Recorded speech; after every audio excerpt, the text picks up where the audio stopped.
कुछ डिस्कस नहीं करेंगे बल्कि आज कुछ सॉल्व करेंगे क्वेश्चंस, ठीक है, जो कि mainly chapter 2, 3 and 4, 5, 8 and 9 chapter से है। चैप्टर 2, 3, 4, 5, 6, 8, 9, ठीक है।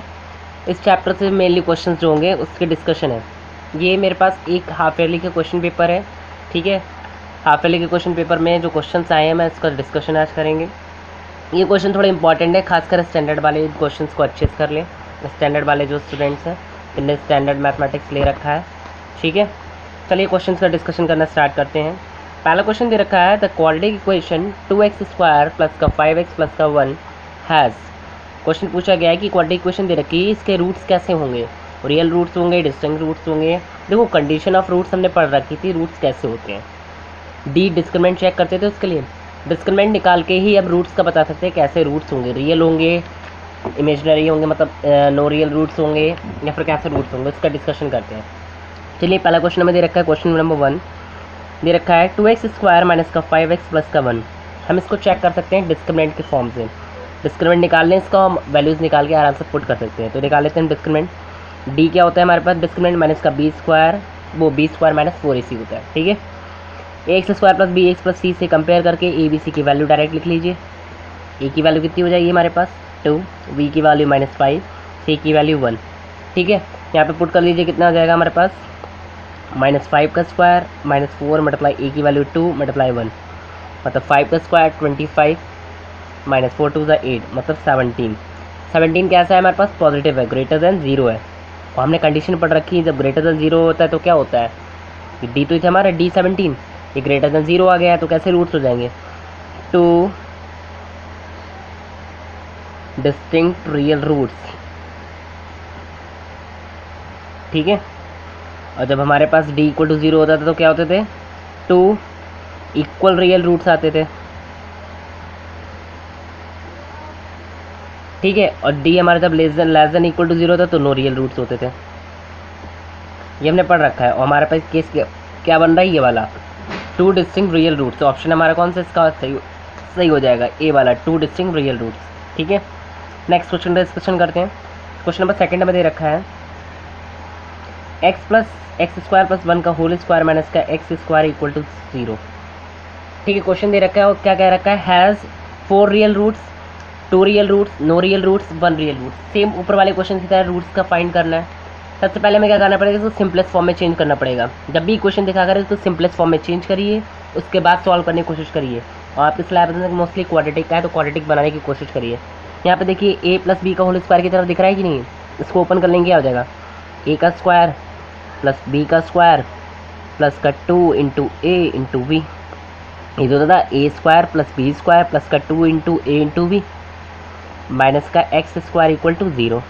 सॉल्व कर लो, कितना हो जाएगा, x² का होल स्क्वायर ऐसे लिखा रहने दो प्लस का 1, ये हो जाएगा 2x², पूरा सॉल्व करने पे कितना आ जाएगा ये 2x² माइनस का x² इक्वल टू 0, तो हो जाएगा x² का होल स्क्वायर प्लस का इधर कितना आ जाएगा, ये x² वाला टर्म ये भी है ये भी है, इसके आगे कुछ नहीं होगा तो 1 होगा, प्लस का 2 माइनस का 1 प्लस का 1x², तो 1 तो लिखते नहीं है तो केवल x² प्लस का 1 इक्वल टू 0।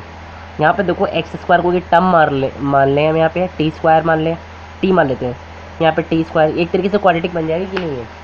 यहाँ पे देखो ये हमारे डिग्री 4 की पॉलिनॉमियल बनेगा अगर हम ओपन कर लेंगे, और डिग्री 4 की हमें आसानी से निकालनी आती नहीं है तो हम क्या करेंगे, इसको डिग्री 2 में चेंज करेंगे। लैट t इक्वल्स टू मान लेते हैं x², t को हमने क्या लेट कर लिया है x², तो यहाँ पे x² यहाँ लिख देंगे t, तो t² प्लस का t प्लस का 1 इक्वल टू 0, ये हो जाएगा, ठीक है। अब क्या करेंगे, यहाँ पे देखो नेचर निकाल लेंगे, d निकाल लेंगे, d इक्वल्स टू कितना होता है b² माइनस का 4ac, यहाँ पे a b c की वैल्यू लिख लो, x² का टर्म के साथ कुछ नहीं है, t² के संग तो 1, t के संग केवल कुछ नहीं है तो प्लस का 1, c के संग भी +1, मतलब a b c की क्या आ रही है +1 वैल्यूज़ आ रही हैं, ठीक है। तो b की वैल्यू हो जाएगी 1² माइनस का 4 मल्टीप्लाई a की वैल्यू 1, c की वैल्यू 1, तो 1 माइनस का 4 दैट मीन्स माइनस का 3, और माइनस का 3 है मतलब लेस देन 0 है तो नो रियल रूट्स हो जाएंगे। अभी कंडीशन पड़ेगी कैसे रूट्स होंगे, d अगर हमारा लेस देन 0 होगा कैसे रूट्स होंगे, नो रियल रूट्स, तो इसका हो जाएगा नो रियल रूट्स किसके, अभी t के, केवल t के निकाल ले तो t के कैसे आएंगे, t has no real roots, जब t के ही नो रियल रूट्स हैं तो एक्स के तो ऑटोमेटिकली नो रियल रूट्स होंगे, क्योंकि एक्स क्या है, अंडर रूट ऑफ टी। ठीक है, एक्स क्या आ जाएगा हमारे पास, जैसे एक्स इक्वल टू आ जाएगा अंडर रूट टी। और जब एक्स टी के ही रूट्स नहीं है तो एक्स को कहाँ से होंगे, तो एक्स के भी क्या हो जाएंगे, X also has no real roots. ठीक है, ये क्वेश्चन थोड़ा स्टैंडर्ड वालों के लिए है, क्योंकि स्टैंडर्ड के वालों के लिए क्वेश्चन थोड़ा अच्छा है। ठीक है, ये क्वेश्चन सॉल्वेबल है, एक तरीके से सॉल्व करने लायक है। इस क्वेश्चन करने से आपकी प्रैक्टिस अच्छे से हो जाएगी। नेक्स्ट क्वेश्चन दे रखा है, the roots of the equation X square plus B X plus C equal to 0 will be reciprocal of each other if. क्या होंगे, रूट्स जो होंगे वो एक दूसरे के रेसिप्रोकल होंगे। कंडीशन क्या होनी चाहिए, ए इक्वल टू बी होना चाहिए, बी इक्वल टू सी होना चाहिए, सी इक्वल टू होना चाहिए, नन ऑफ दीज होना चाहिए। चलिए देखते हैं।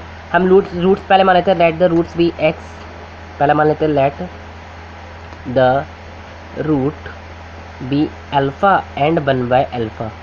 पहला अल्फ़ा मान लिया, दूसरा 1/α मान लिया। ठीक है, तो इसके रूट्स हम कैसे निकालेंगे, देखो रूट्स दे रखे हैं रेसिप्रोकल इच। जब भी रेसिप्रोकल का क्वेश्चन आए तो उसमें मोस्टली कौन सा लॉजिक लगाना, प्रोडक्ट ऑफ रूट्स का। ठीक है, तो प्रोडक्ट ऑफ जीरोस जिसे कहते हैं। ठीक है, सबसे पहले हम सम ऑफ जीरोस का लगा के देखते हैं। सम ऑफ जीरोस से हमें कोई रिलेशन मिलेगा नहीं, क्योंकि एक अल्फ़ा होगा, दूसरा 1/α होगा, और दोनों का ऐड करने पे क्या हो जाएगा, ये अल्फ़ा स्क्वायर प्लस 1/α इस तरीके से बनाएगा। इसका हमें कोई काम नहीं होगा। हम प्रोडक्ट ऑफ जीरोस का लगाएंगे। प्रोडक्ट ऑफ रूट्स का क्या होता है, C/A। यही तो होता है। जनरल इक्वेशन हमारी दे रखी है X square plus B X plus C equal to 0, यही तो दे रखी है। सिंपल यही लगा देंगे। अप्लाई करने के बाद क्या आ जाएगा, POR क्या होता है, अल्फ़ा इंटू 1/α। जीरोस मान रखे हैं, alpha and 1/α equal to C/A। Alpha से अल्फ़ा कैंसिल, तो यहाँ आ जाएगा 1 इक्वल टू C/A। कंडीशन क्या बन जाएगी, A डिवाइड में तो क्या हो जाएगा, मल्टीप्लाई, तो A इक्वल टू C। ठीक है, A इक्वल टू C हमारा आंसर हो जाएगा। नेक्स्ट क्वेश्चन डिस्कस करते हैं। क्वेश्चन नंबर 3 हमारे यहाँ पे कंप्लीट होता है। क्वेश्चन नंबर 4 क्या दे रखा है हमें, the next term of an AP का नेक्स्ट टर्म निकालना है। दे रखा है √7, √28, √63 इज। इसके बाद का नेक्स्ट टर्म क्या होगा, क्वेश्चन दे रखा है हमें। Question number 4, √7, √28 and √63। ठीक है, सबसे पहले जब भी रूट्स वाले क्वेश्चन देखे ये देख लिया करो, रूट्स के बाहर कुछ कॉमन आ रहा है कि नहीं। तो 28 को क्या फैक्टर करने के बाद 28 के क्या आएगा, 28 के फैक्टर करिए, 2 14 जा, 2 7 जा, 7 बन जा, मतलब 2 की पेयरिंग भर रही है, 2 बाहर आ सकता है। ऐसे 63 का करके देखिए, 3 2 जा 1 जा, 3 7 जा, 7 बन जा, मतलब 3 से पेयरिंग करके बाहर आ रहा है। ठीक है, तो उसका आ जाएगा कितना, √17, √7, 2 √7, 3 √7, यही तो बन जाएगा। अगला वाला क्या आ जाएगा, 4 √7। सिंपल है, डायरेक्ट लिख सकते हो, वरना निकाल सकते हो यहाँ पे। ठीक है, पहले सबसे पहले D निकालना पड़ेगा, सॉल्व करना है तो A2 - A1 हो जाएगा D निकालने से। तो 2 √7 माइनस का √7 कितना आ जाएगा, √7। और हमारा ये वाला टर्म कैसे आया, जब हमने D ऐड करा। ये वाला टर्म कैसे है, जिसमें इसमें D ऐड करा। ऐसे नेक्स्ट वाला टर्म क्या आएगा, जब इसमें हम D ऐड करेंगे, मतलब हमारे लिए A4 निकलेगा A3 + D। A3 हमें दे रखा है √63 और D हमारे पास है √7, और √63 को हम लिख सकते हैं क्या, 3 √7 + √7, ये लिख सकते हैं कि नहीं। जब भी रूट्स में लिखा उसको एज अ वेरिएबल ट्रीट कर लिया करो। सपोज करो 3x + x लिखा है ये, तो यहाँ पे x का कुछ नहीं तो 1 होगा, 3 + 1 4, √7 आ जाएगा। ठीक है, अगर 4 अंदर ले जाना चाहो अंदर ले जाओ, तो 4 × 4 डबल हो जाएगा, ट्वाइस हो, मतलब एक तरीके से स्क्वायर हो जाएगा, उसका 2 बार हो जाएगा कि नहीं। जैसे अंडर रूट में क्या होता था, पेयर करके बाहर निकालते थे, अब जब अंदर रूट के अंदर भेजेंगे तो पेयर के साथ भेजेंगे कि नहीं। तो कितना आ जाएगा, 4 4 16, 16 7 जा 112, तुम्हारे पास 112 आ जाएगा अंडर रूट में ऑप्शन। ठीक है, डायरेक्ट करना चाहो डायरेक्ट भी लिख सकते हैं, 4 √7। देखो 4 √7 आया था कि नहीं, हमने सॉल्व करा तब भी आया, तो यहाँ पर अंडर रूट 112 आ जाएगा। ठीक है, तो 112 कभी कभी डायरेक्ट गलत भी हो सकता है, इसलिए डायरेक्ट ना जाएँ तो ही बढ़िया है, क्योंकि आप सॉल्व करेंगे तो आ सकता है। ठीक है, कुछ क्वेश्चन होते हैं जिसमें डायरेक्ट वे में भी हम करने की सोचते हैं तो वो गलत हो जाता है। ठीक है, चलिए नेक्स्ट क्वेश्चन डिस्कस करते हैं। Question number 5। क्वेश्चन नंबर 5 में क्या दे रखा है, sin A + का sin² A = 1, sin A + का sin² A = 1, then the value of cos² A + cos की पावर 4A। ये क्वेश्चन थोड़ा इंपॉर्टेंट है, ध्यान से सुनना है। क्वेश्चन कैसे करते हैं, sin A + का sin² A = 1। जिनने स्टैंडर्ड ले रखा है वो तो खास कर क्वेश्चन को देख रखे हैं, क्योंकि इसमें 2 चैप्टर का कॉन्सेप्ट मिला हुआ है। एक तो मैं दिख रहा है टिग्नामेंट्री दिख रहा है क्वेश्चन टिग्नामेंट्री का, लेकिन टिग्नामेंट्री के साथ साथ इसमें क्वाड्रेटिक इक्वेशन का भी कॉन्सेप्ट लगेगा। सबसे पहले sin² थीटा पहले लिख लो, साइन स्क्वायर ए पहले लिख लिया, प्लस का साइन ए इधर लिख लिया, प्लस का माइनस का 1 इसको इधर लिया, माइनस का 1 इक्वल टू 0 हो जाए। ये पहले लिखा था, ये ऐसे लिखा हमने। मतलब क्या है, एक तरीके से एडिशन में 2 + 3 लिखो या 3 + 2 लिखो, बात तो वही होती है। तो हमने इसको पहले लिख लिया, इसको बाद में लिखा, ये प्लस में था, इक्वल टू हो जाके माइनस में हो गया। हमारे पास बन गई इस तरीके से।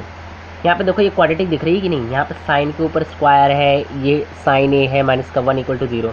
सेम इसी तरीके जैसे इस क्वेश्चन में देखो एक्स स्क्वायर था, एक्स स्क्वायर का स्क्वायर दिख रहा था, एक्स स्क्वायर एक टर्म मान लिया था। ऐसे साइन ए कोई टर्म होगा, उसको स्क्वायर दे रखा है, साइन ए दे रखा है, प्लस का माइनस का 1 दे रखा है।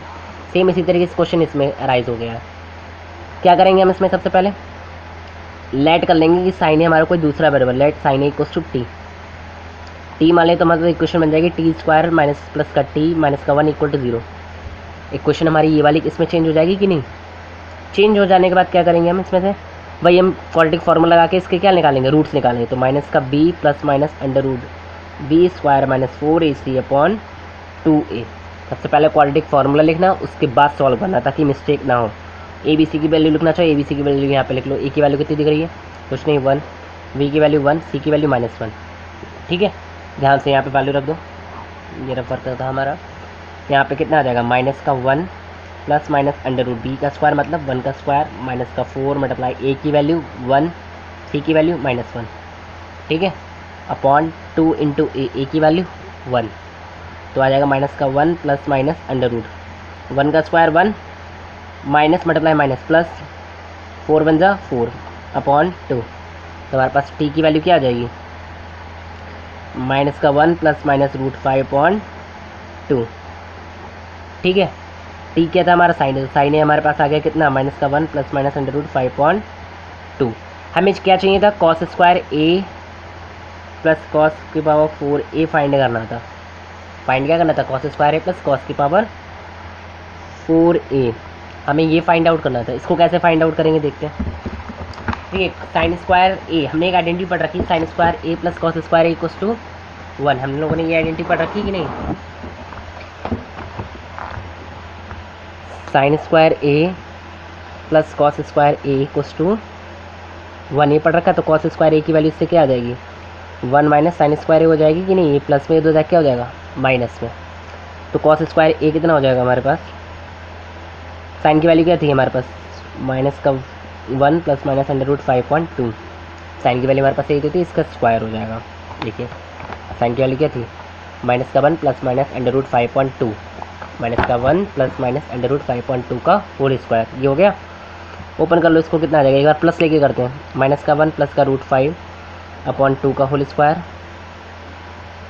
दूसरी बार हमारे पास आएगा कॉस स्क्वायर ए कितना आ जाएगा, 1 माइनस का 1 माइनस का रूट 5/2 का होल स्क्वायर। ये आ जाएगा, ये कितना आ जाएगा हमारे पास, 1 माइनस का 1, ये इसको मान लो ए, इसको बी, ए माइनस बी की आइडेंटिटी लग रही है कि नहीं है, ए माइनस का बी है, तो ए माइनस बी की आइडेंटिटी लगेगी, क्या होता है, ए स्क्वायर मतलब रूट 5 का square plus B square 1 minus का 2 इंटू ए इंटू बी, यही तो होता है,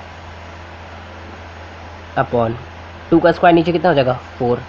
ठीक है, इसके नीचे कुछ नहीं, एलसीएम में लो कितना आ जाएगा 4 माइनस का, ये ब्रैकेट वाला ऐसे लिख रहे हैं, तो 5 अंडर रूट 5 का स्क्वायर 5, 1 का स्क्वायर 1 माइनस का 2 रूट 5, ये हो गया। तो आ जाएगा 4, ये हो जाएगा 6 माइनस का 2 रूट 5 अपॉन 4, ये हो गया। अब माइनस अंदर वाला साइन चेंज कर लो, तो 4 माइनस का 6 प्लस का 2 रूट 5 अपॉन 4 कितना आ जाएगा, ये माइनस का 2 प्लस का 2 रूट 5 अपॉन 4। हमारे पास कॉस स्क्वायर ए की ये वैल्यू आई। ठीक है, देखो यहाँ पे 2 कट रहा है, काटना चाहो काट लो, वरना हम अभी आगे चलिए सॉल्व करने की कोशिश करते हैं, आगे कहीं हमें कुछ और मिल जाए। काट लो यहाँ पे, पहले यहाँ पे लिख लेंगे क्या आ जाएगा कॉस, चलिए आगे ही करेंगे सॉल्व। यहाँ पे लिखते हैं हम क्या आएगा हमारा, cos square A plus cos की पावर 4 हमें निकालना था। कॉस स्क्वायर ए हमें मालूम चल गया, माइनस का 2 प्लस 2 रूट 5/4। ठीक है, यहाँ से एक काम करो, कॉस स्क्वायर ए कॉमन ले लो, तो बचेगा 1 प्लस कॉस स्क्वायर ए। यहाँ पे कॉस स्क्वायर कॉमन ले लिया, यहाँ पे बचा 1, यहाँ पे कॉस स्क्वायर कॉमन ले लिया, क्या बचेगा कॉस स्क्वायर ए। तो हो जाएगा कॉस स्क्वायर ए की वैल्यू ये हो गई, ब्रैकेट में 1 प्लस कॉस स्क्वायर ए की वैल्यू फिर से लिख दो, माइनस का 2 प्लस का 2 रूट 5/4, ये हो जाएगा माइनस का 2 प्लस का 2 रूट 5/4, ये हो जाएगा। इसके नीचे कुछ नहीं 1, एलसीएम ले लो, कितना आ जाएगा 4 नीचे, तो 4 माइनस का 2 प्लस का 2 रूट 5 अपॉन कितना आ जाएगा, ये हो जाएगा माइनस का 2 प्लस का 2 रूट 5 अपॉन 4, और इधर कितना हो जाएगा हमारे पास 2 प्लस का 2 रूट 5 अपॉन 4। देखो नीचे वाले तो आपस में मल्टीप्लाई हो जाएंगे, 16 हो जाएगा। ये देखो ए से मानो बी से मानो, ए प्लस बी ए माइनस बी की आइडेंटिटी दिख रही है कि नहीं, तो क्या हो जाएगा ए स्क्वायर ए कितना है 2 रूट 5 का square minus B square B कितना है 2 का स्क्वायर, ये हो जाएगा कि नहीं। ए प्लस बी ए माइनस बी की आइडेंटिटी लगा दी, क्या हो जाएगा ए स्क्वायर माइनस बी स्क्वायर, ए माना था हमने 2 रूट 5, तो कितना आ जाएगा 2 का स्क्वायर 4 और 5 का स्क्वायर अंडर रूट 5 का स्क्वायर 5 माइनस 2 का स्क्वायर 4 अपॉन 16, मतलब 20 माइनस 4 अपॉन 16 कितना आ जाएगा 16 अपॉन 16, दैट मीन्स 1 आंसर। इसका आंसर क्या हो जाएगा 1, ऑप्शन में 1 आंसर होगा, तो आप इसको कर सकते हैं। ठीक है, सेम इसी तरीके से इसको भी निकाल सकते हो। अगर डायरेक्ट हमें 1 दिख रहा है आंसर तो डायरेक्ट सॉल्व करने की जरूरत ही नहीं है, 1 आंसर डायरेक्ट कर देते हैं। ठीक है, अगर नहीं दे रखा है तो ये वाला डेटा को सॉल्व करके देखो इससे क्या वैल्यू निकलती है, इसके बाद पुट करके देखना। लेकिन यहाँ पे 1 ऑप्शन हमें दे रखा है, ठीक है, तो हमारे पास क्या हो जाएगा 1, इसका क्या हो जाएगा करेक्ट आंसर हो जाएगा।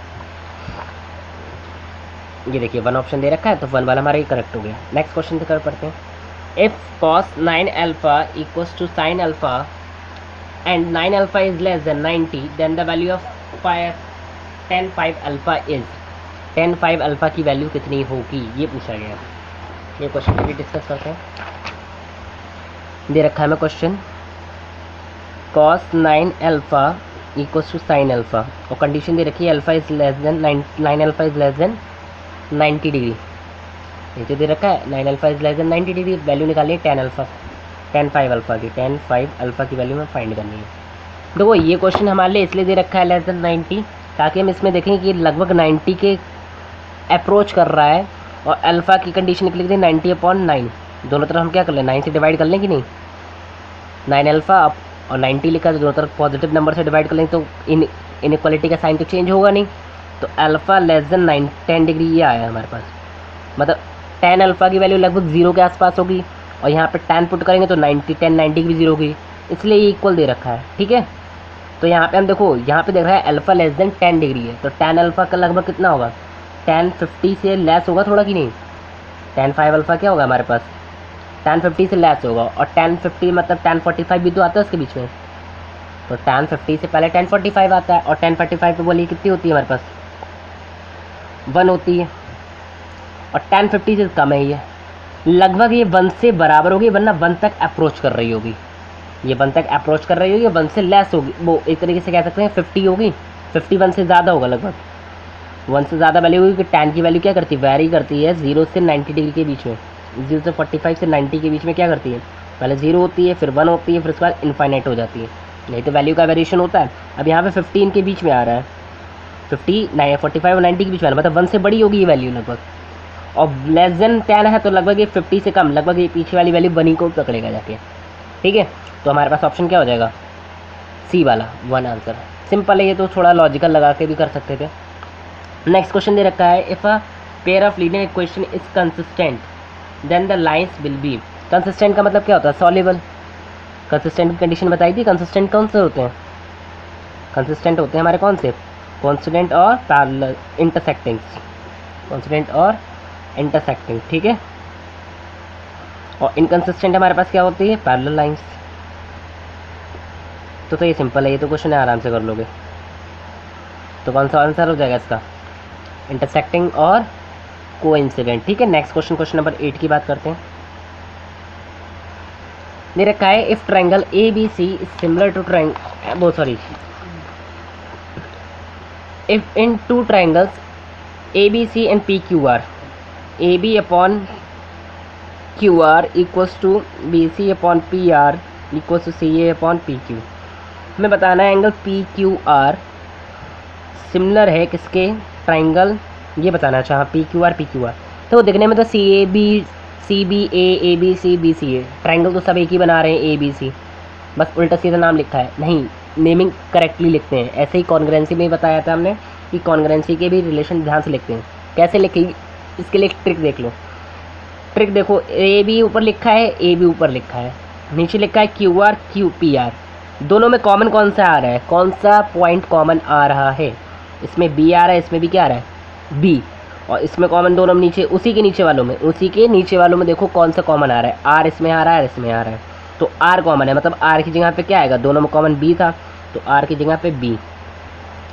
ठीक है, ट्रायंगल का साइन है। ठीक है, आर की जगह पे बी, मतलब सबसे लास्ट में पहुंच गया हमारा बी। इसके बाद दे रखा है हमें क्या, अब इन दोनों में चेक करो कौन सा कॉमन है, सी इसमें कॉमन है, सी इसमें, दोनों में कॉमन क्या आ रहा है सी, और नीचे वाले में कॉमन क्या आ रहा है पी, क्या कॉमन आ रहा है पी, तो पी की जगह पे सी बचा, ए बीच में लिख दो, तो सी ए बी ऑप्शन कौन सा हो जाएगा, ए वाला हमारा करेक्ट ऑप्शन हो जाएगा। नेक्स्ट क्वेश्चन का डिस्कशन करते हैं। In triangle ABC and triangle DEF, it is given that angle B equals to angle E, angle F equals to angle C, and AB equals to 3DE. Then the two triangles are congruent but not similar, similar but not congruent. देखिए question दे रखा है ABC की कोई triangle है, एक हमारे पास DEF कोई ट्रायंगल है, एक ABC कोई ट्रायंगल है और एक DEF कोई ट्रायंगल है। ठीक है, हमें बताना है कि टू ट्रायंगल्स कैसे होंगे। अगर एंगल बी ई के बराबर है,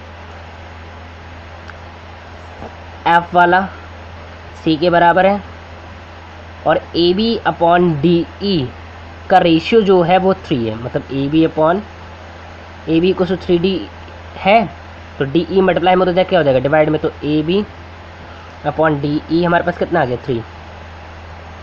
ठीक है, दो एंगल इक्वल हैं और साइड्स के रेशियो दे रखे हैं, तो ऐसे ऐसे कैसे हो जाएंगे दोनों ट्रायंगल, सिमिलर हो जाएंगे कि नहीं, वो ए एस से ए एस, हाँ ए एस से क्या हो जाएंगे सिमिलर हो जाएंगे। So by A S similarity rule क्या हो जाएंगे, triangle A B C similar हो जाएंगे ट्रायंगल डी ई एफ के। ठीक है, कॉन्ग्रेंट क्यों नहीं होंगे, कॉन्ग्रेंट का मतलब होता है कि दोनों साइड्स के रेशियो 1 आ जाते हैं, तब हम कह सकते हैं कि हाँ ये दोनों कैसे होंगे कॉन्ग्रेंट होंगे, अदरवाइज नहीं कह सकते ये कॉन्ग्रेंट होंगे। ठीक है, उस कॉन्ग्रेंसी के लिए रूल हमने पढ़ा था कौन कौन से थे, उसी हिसाब से हम कॉन्ग्रेंसी बता सकते थे। ठीक है, यहाँ पर कंडीशन हमें सिमिलरिटी दी गई थी, similar but not congruent, B option इसका क्या हो जाएगा करेक्ट ऑप्शन। ठीक है, नेक्स्ट क्वेश्चन अब डिस्कस करते हैं। क्वेश्चन नंबर 10 दे रखा है, which of the following is false statement, कौन सा फॉल्स स्टेटमेंट है। चलिए, if the area of two similar triangles are equal then their triangles are congruent, जब दो ट्रायंगल्स सिमिलर हैं उनका एरिया इक्वल है तो ट्रायंगल कॉन्ग्रुएंट होंगे, हाँ ऑब्वियसली कॉन्ग्रुएंट होंगे, तभी तो एरिया सेम आ रहा है। ठीक है, ये तो हमारा ट्रू है फर्स्ट स्टेटमेंट, तो पूछा क्या गया है फॉल्स स्टेटमेंट, तो फॉल्स स्टेटमेंट केवल चेक करेंगे। ठीक है, तो ट्रू है इसका, तो नहीं होगा option. The ratio of the area of two similar triangle is equal to the ratio of their corresponding sides, नहीं ऐसा कुछ नहीं, तो स्क्वायर के शायद बराबर था। हाँ, area of triangles of similar triangle का क्या था, वो साइड्स के करस्पॉन्डिंग साइड्स के स्क्वायर के बराबर था, तो ये तो ऑप्शन गलत हो गया, मतलब फॉल्स हो गया, तो ये वाला ही ऑप्शन हो जाएगा बी वाला। नेक्स्ट ऑप्शन में पढ़ते हैं, कहीं आगे तो नहीं गलत है कोई। The ratio of area of two similar triangles equal to the ratio of the square of the corresponding median, ये एनसीईआरटी का क्वेश्चन था एक एक्सरसाइज में, उसमें प्रूफ करने को आया था कि मीडियंस के स्क्वायर के बराबर होगा, तो ये क्वेश्चन तो सही कह रहा है। ठीक है, स्क्वायर किसके बराबर होता है, करस्पॉन्डिंग मीडियंस के, एल्टीट्यूड्स के और साइड्स के स्क्वायर के बराबर होता है, तो ये हमारे पास एल्टीट्यूड्स नीचे दे रखा है, तो मतलब हमारा सी डी भी सही है, तो बी ऑप्शन इसका क्या हो जाएगा करेक्ट ऑप्शन। ठीक है, the line segment joining the mid point of the sides of the triangle form 4 triangles, line segment joining the mid points of the sides of the triangle form 4 triangle, each of which is, कैसे होंगे, जैसे हम triangle की बात करें, ये triangle हमारे पास, एक इसका मिड पॉइंट, एक इसका ये मिड पॉइंट, एक ये मिड पॉइंट। ठीक है, ये ट्रायंगल बन रहे हैं, ये ट्रायंगल कैसे होंगे हम ये पूछ रहे हैं। देखो ये लाइन इस लाइन की तो पैरेलल होगी कि नहीं ये बताओ, हमने पढ़ रखा था मिड पॉइंट थ्योरम, याद आई कुछ, कि मिड पॉइंट्स को ज्वाइन करोगे तो ये इस पूरी लॉन्ग साइड के हाफ होगी और पैरेलल होंगी, ये मिड पॉइंट थ्योरम में 9th क्लास में पढ़ा होगा आपने, कि मिड पॉइंट्स को ज्वाइन करने के बाद लाइन कैसी होती है, पैरेलल हो जाती हैं और क्या होती हैं, हाफ हो जाती हैं। ठीक है, मिड पॉइंट थ्योरम में पढ़ रखा है, तो ये कैसी हो जाएंगी, पैरेलल हो जाएंगी, दैट मीन्स ये दोनों ट्रायंगल्स कैसे हो जाएंगे सिमिलर हो जाएंगे, क्योंकि ये पैरेलल है तो ये और ये एंगल कैसे हो जाएंगे करस्पॉन्डिंग एंगल। सेम इसी तरीके से ये एंगल क्या हो जाएंगे करस्पॉन्डिंग एंगल, ये एंगल तो कॉमन ही, तो दोनों ट्रायंगल्स कैसे होंगे बड़े वाले और छोटे वाले सिमिलर होंगे। ठीक है, क्या हो जाएगा similar to the original triangle, यही आंसर हो जाएगा बी वाला, similar to the original triangle. Next question दे रखा है, if cos alpha plus beta equals to 0 then sine alpha minus beta, cos alpha plus beta equals 0, condition दे रखी है cos alpha plus beta, cos alpha plus beta equal to 0। Question number दे रखा है हमें 12th। Cos alpha plus beta, cos 0 कहाँ पे होता है? कॉस 90 पे। ठीक है, तो अल्फ़ा प्लस बीटा की वैल्यू कितनी आ जाएगी? 90, और निकालना हमें किसकी वैल्यू है? साइन अल्फ़ा माइनस बीटा की, साइन अल्फ़ा माइनस बीटा की। इसमें कुछ और नहीं है मैंने, ये क्वेश्चन लगभग मिसिंग है। यहाँ पे कुछ और डेटा दे रखा हो, कॉस अल्फ़ा कुछ और दे रखा हो, कॉस 2 अल्फ़ा ऐसे कुछ दे रखा होगा, तभी हम निकाल सकते हैं अल्फ़ा माइनस बीटा की वैल्यू, अदरवाइज ये पॉसिबल नहीं है। ठीक है, चलिए हम इसको नेक्स्ट में ट्राई करेंगे, अगर होता है तो ट्राई करेंगे। नेक्स्ट क्वेश्चन पर डिस्कस कर लेते हैं, टाइम नहीं वेस्ट करेंगे। क्वेश्चन नंबर 13, क्वेश्चन नंबर 13 क्या कह रहा है? Sec 70 sine 20, sec 70 sine 20 minus cos 20 cosec 70, cos 20 cosec 70 cosecant 70। ये क्वेश्चन दे रखा है, देखो ये दे रखा है सेक में, ये दे रखा है साइन में, ये दे रखा है कॉस में, ये दे रखा है कोसेक में। सबसे बड़ा क्या करेंगे? सबसे पहले देखो ये दोनों हमें दिख रहे हैं क्या? एक दूसरे के कॉम्प्लीमेंट्री एंगल से। 70 और सेक को लिख सकते हैं हमारे अपन कॉस में, लिख सकते हैं कि नहीं? सेम इसी तरीके कॉस 20 ऐसे लिखा रहने दो, कोसेक को लिख सकते हैं 1 साइन 70। हमें देख रहे हैं एक दूसरे के क्या है? कॉम्प्लीमेंट्री है। हम इसको चेंज करें तो कॉस में 70 आ सकता है, ये दोनों आपस में कैंसिल होकर हम सॉल्व कर सकते हैं इसको। तो इसको हम इंटरचेंज कर लेते हैं सप्लीमेंट्री एंगल्स के हिसाब से। तो ऊपर तो साइन 20 हो जाएगा मल्टीप्लाई करने पर, तो साइन 20 की यहाँ लिखते हैं 90 माइनस 70, लिख सकते हैं कि नहीं? ऐसे इधर ही कॉस 20 ऐसे लिखा रहने दो, कॉस 90 माइनस 70 लिख सकते हैं इसको 20 को, और साइन 70 नीचे है ही ऑलरेडी। ठीक है, क्या करेंगे हम इसको? 20 होगा, सॉरी 70 दे रखा है नहीं, ये नहीं कोसेक 20 है, साइन 70 है, हाँ ये 70 होगा। ठीक है,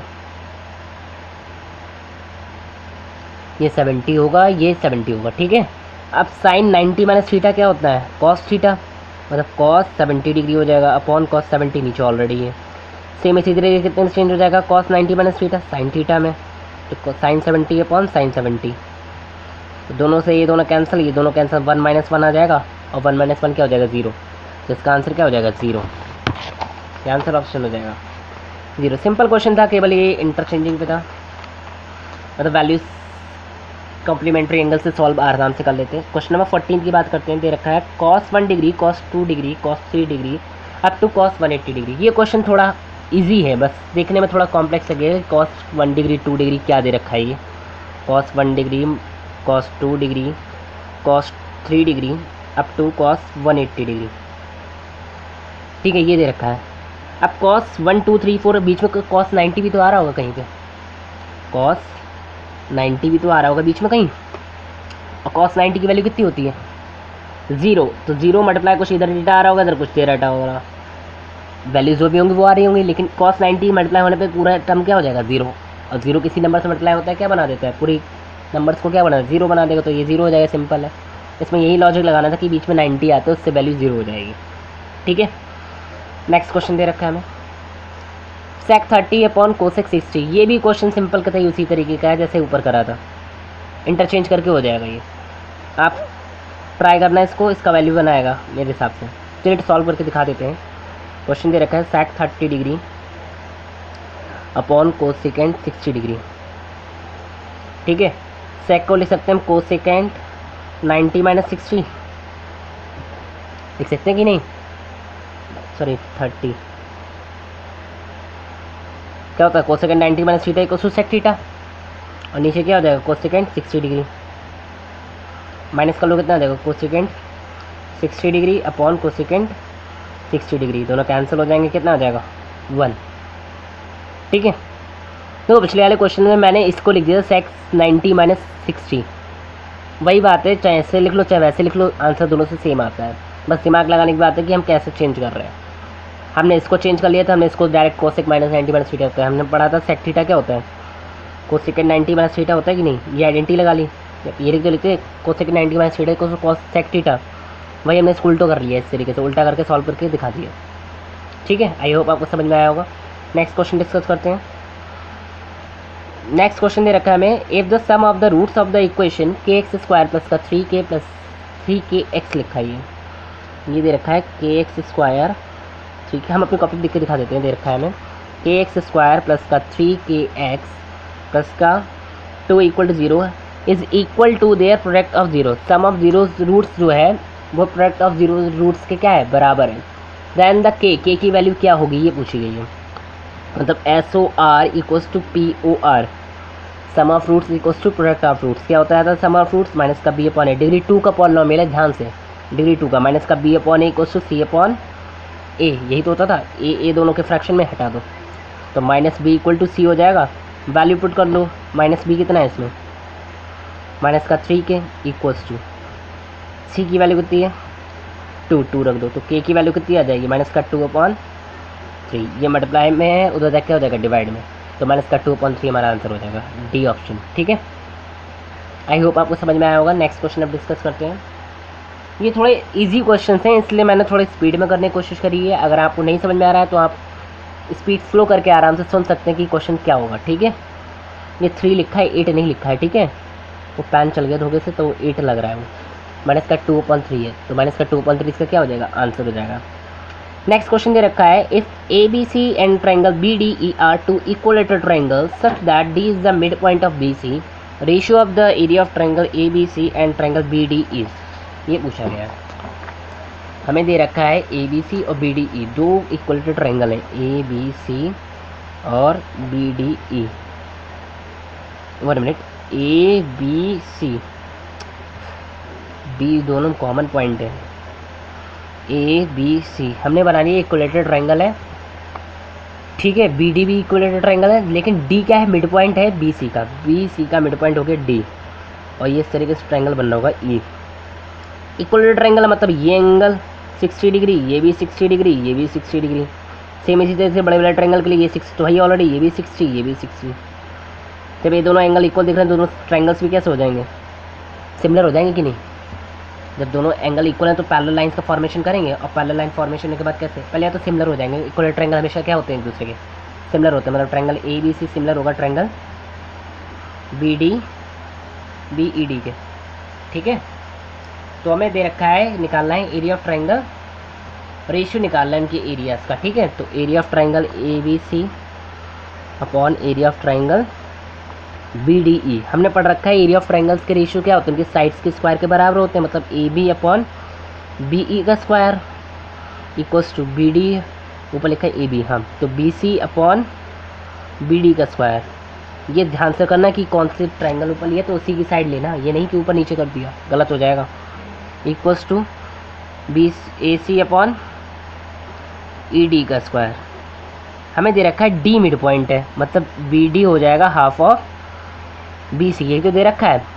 हम BD को नीचे ले जाएं और 2 को ऊपर भेज दें, तो 2 अपॉन 1 इक्वल्स टू कितना आ जाएगा, BC अपॉन BD। और BC अपॉन BD हम इसे पुट कर सकते हैं कि नहीं, तो हमारा रेशियो क्या हो जाएगा, BC अपॉन BD का होल स्क्वायर हम ले लेंगे, और BC अपॉन BD क्या है 1/2 का square, but that means 4:1 answer आ जाएगा इसका। ठीक है, गलती मत कर देना, 1:4 भी ऑप्शन दे रखा है, तो 1:4 का देख लो कि हाँ हमने ऊपर ये वाला ट्रायंगल ले लिया, नीचे ये ले लिया, तो आंसर मेरा अलग आ गया। ध्यान से क्वेश्चन पढ़ के करना है ये क्वेश्चन, इसलिए कहते हैं क्वेश्चन रीड करना प्रॉपरली। सबसे पहले नहीं समझ में आता है, बार बार रीड करो, क्वेश्चन को सॉल्व हो जाएगा। ठीक है, क्वेश्चन नंबर 18 तो सिंपल है, कहते ऊपर वाला ही क्वेश्चन लग रहा है, 1 डिग्री 2 डिग्री 3 डिग्री 4 डिग्री, हाँ ये कहते सेम इस तरीके से क्वेश्चन की तरह है, इस वाले क्वेश्चन की तरह। ठीक है भाई, आंसर इसका क्या आ जाएगा, 0 आ जाएगा, सिंपल है, तो इसका भी ऑप्शन क्या हो जाएगा 0। 19th क्वेश्चन का डिस्कशन करते हैं। दे रखा है tan theta equals to cot theta, then the value of sec theta equals to 2 की पावर 1/2 दे रखा है, हमें असर्शन दे रखा है tan theta equals to cot theta. ठीक है, और दे रखा है sec थीटा कितना हो जाएगा 2 की पावर 1/2, मतलब 2√2। हाँ, tan थीटा cot थीटा के बराबर कब होता है, tan 45 पे, मतलब थीटा क्या होगा इसमें 45, tan 45 की वैल्यू cot 45 की वैल्यू 1, मतलब थीटा 45 है तभी याद रखते हैं। और sec 45 पे कितना होती है वैल्यू, ये याद रखना। sec क्या होता है 1/cos 45 होता है कि नहीं, और cos 45 की वैल्यू होती है 1/√2, ये डिवाइड में ऊपर जाकर मल्टीप्लाई √2 आ जाएगी वैल्यू। ठीक है, वैल्यू भूल जाओ बाई चांस तो ऐसे भी कर सकते हो। तो यहाँ पे √2 दिख रहा है, मतलब हमारा असर्शन क्या है, ठीक है, tan theta equals to cot theta है तो sec थीटा 1/√2 के बराबर होगा। रीज़न हमारा tan थीटा cot थीटा के बराबर होना चाहिए। हाँ, रीज़न ठीक है, क्योंकि tan थीटा cot थीटा बराबर है तभी हमारे पास वैल्यू sec थीटा की कितनी आ रही है 1/2। तो ऑप्शन हमारा ए वाला हो जाएगा। Both assertion and reason are true but reason is the correct explanation of A. ठीक है, इसका ए ऑप्शन हमारा क्या हो जाएगा, करेक्ट हो जाएगा। नेक्स्ट क्वेश्चन हम डिस्कस करते हैं। दे रखा है assertion में all congruent triangles are similar. All congruent triangles are similar. हाँ, सारे कॉन्ग्रुएंट ट्रायंगल्स क्या होते हैं, सिमिलर होते हैं, क्योंकि इनकी साइड्स इक्वल होंगी, एंगल्स भी सारे इक्वल होते हैं। सिमिलरिटी के लिए क्या होता है, तीनों एंगल्स एक दूसरे के क्या होने बराबर होने चाहिए करस्पॉन्डिंग ट्रायंगल्स के।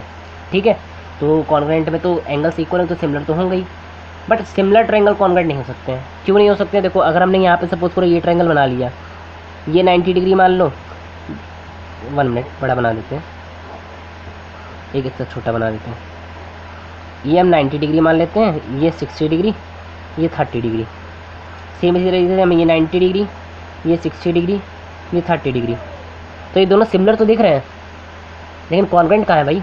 सपोज करो ये 5 का है, ये 3 का हमने बना लिया, ये हम 6 का बना लेते हैं, ये हम 3 का बना लें, ये 2 का बना लें।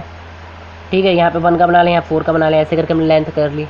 एंगल्स तो वही रखे, लेकिन हम लेंथ की क्या कर ली, साइड चेंज करते रहे, तो कैसे हो जाएंगे, ये कॉन्ग्रुएंट नहीं होगा। सिमिलर ट्रायंगल्स कभी कॉन्ग्रुएंट नहीं हो सकते, लेकिन कॉन्ग्रुएंट ट्रायंगल सिमिलर हो सकते हैं। तो असर्शन तो हमारा गलत हो गया, वो ट्रू सही हो गया, नीड नॉट बी कॉन्ग्रुएंट दे रखा है ना, तो असर्शन हमारा राइट हो गया। Triangle A B C and P Q R congruent triangle. ठीक है, ए बी सी और P Q R congruent triangle हैं, तो than they are also different triangles. Different triangles कहाँ होंगे भाई, सिमिलर होंगे।